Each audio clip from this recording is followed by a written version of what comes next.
In today's video, I am going to teach you how to use Notebooklm right. To begin, head to Notebooklm in your browser. The first thing you will do is create a fresh workspace for the topic you are working on.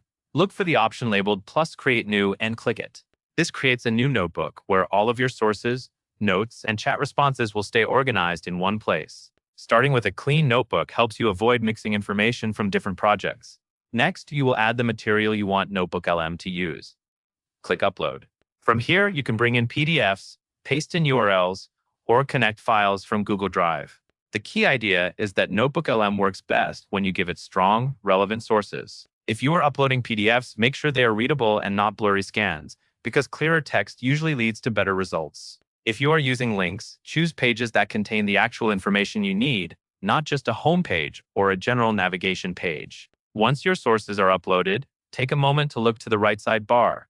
You will see a section called Notebook Guides. This is where helpful tools like an audio overview and a video overview may appear, depending on what is available for your notebook. These guides can help you get a quick orientation to the content you uploaded, so you can understand the big picture before diving into details.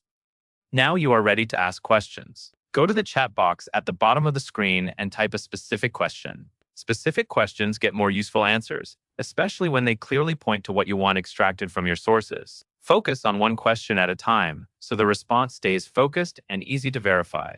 As you read the response, you will often find parts you want to keep for later. When you see a response worth saving, click the Save to Note icon on that response. This pins it to your board so you can reference it again without searching through the chat history. Saving key outputs as notes is a simple way to build a clean, reusable set of takeaways from your sources.